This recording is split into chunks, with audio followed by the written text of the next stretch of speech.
very, very much. I really do appreciate it. I want to thank all of these MIAAHC workers for that wonderful and overly kind introduction. The governor, Governor Granholm, Michigan Alliance Against Hate Crimes, Michigan Department of Civil Rights, and the people who really work in the department, Lynn, Mark Bishop, Al Flores, Trevor Coleman. These are all people who have dealt with over the last couple of months getting disorganized. Let me just make a couple of prefatory remarks. First of all, I want to say that I agree with every word that Randy Blazek said this morning, but we're coming at the same problem from a very different perspective. I don't think there's any doubt that these are human beings, and it's a mistake to regard them as just a bunch of sociopaths, although some of them are. But we're more of the tough love variety of organization that the governor suggested. Let me say, what I'm going to talk about, I'm just going to make a few historical remarks. I think Randy really covered it quite well in a general way without going through the history of the radical right or right-wing extremism in America, really what it basically was, this response to change and crisis and so on. I'll talk a teeny bit about the kind of contemporary scene, how we got where we are, and in particular focus on immigration, because I think that is without question where the action is in the radical right these days. In terms of what these groups are really focusing on.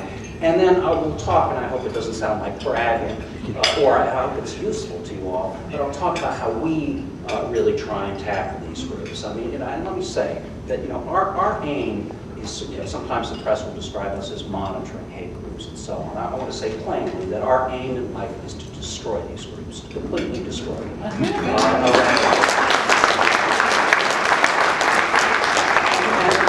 Play tough as we do that, and I hope I have enough time to kind of give you some examples of that.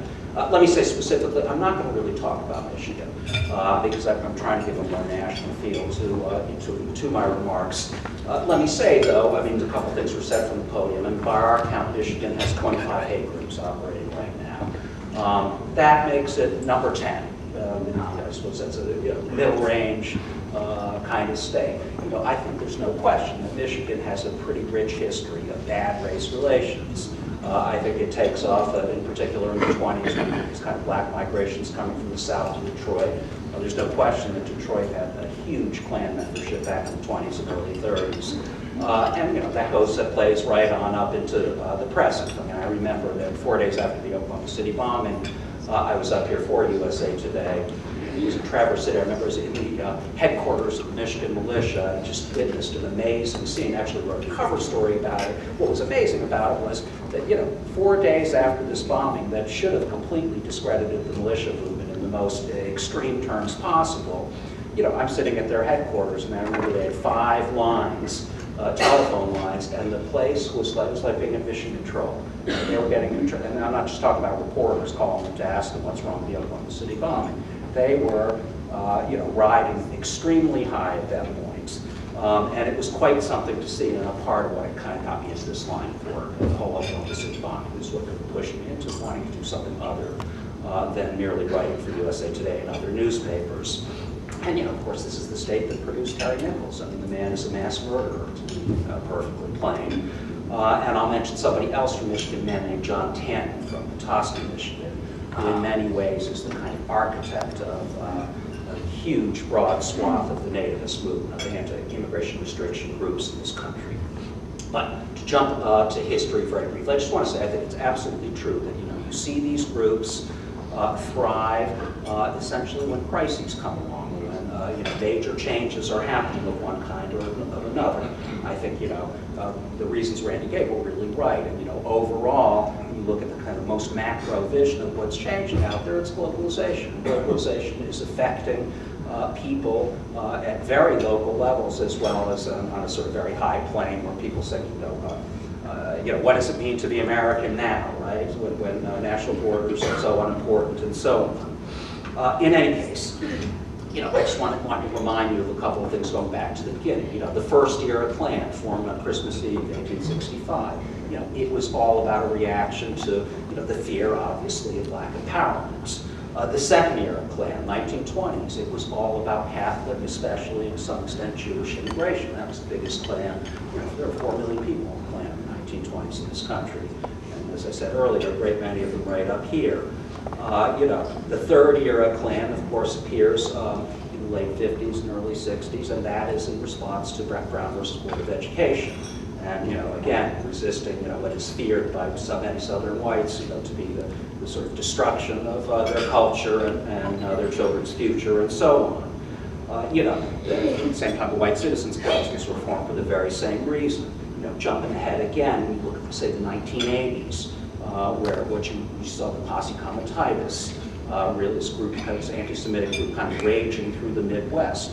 And that was a group that thrived very specifically on the farm crisis that was then occurring. There were tens of thousands of oftentimes fourth, fifth, sixth generation farmers losing their farms. So, this was a kind of response that arose, and it was very similar to some others. Randy talked about the factory outside Atlanta, the Taurus factory. That was essentially what the Posse did. They came in and said, we're here to explain to you farmers what's really going on. And what's really going on is that the Jews are out to do you in. And there's a whole elaborate kind of conspiracy theory that goes with that.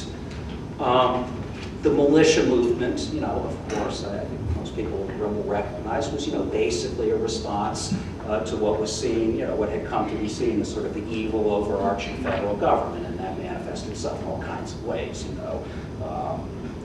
Protecting species, putting people out of jobs in the Northwest, Clinton's gun control measures, and so on. I remember that a couple of days after the Oklahoma City bombing, I was at the time at USA Today, we ran a poll, and if I remember the number correctly, 37% of Americans said in this great big poll, might not talk about it, 37% of Americans said something to the effect of, we perceive the federal government to be an imminent threat to American civil liberties. Kind of an amazing position. Of course, this is the culmination of a lot of years of Reagan bad-mouthing federal government, of AM talk radio kind of taking the same theme, and so on.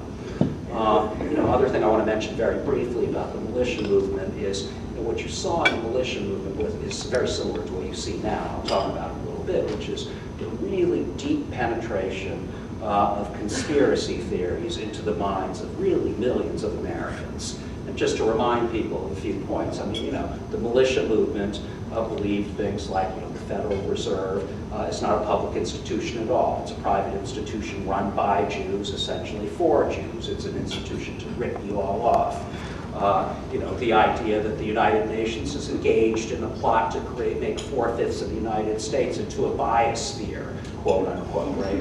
Wipe out all the people so the critters can live and have this kind of cool zoo here in the United States. I remember just to give you an idea, one of the wackier ones was a guy up in Montana. Thousands of people believed these stories.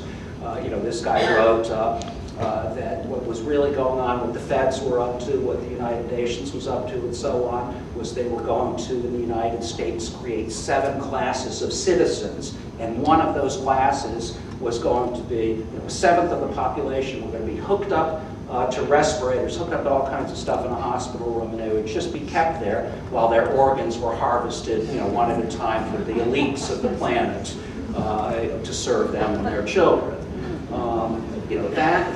These ideas, as wacky as they are and sound, in fact really were believed, or some of them were believed by millions, tens of millions of Americans, so quite incredible.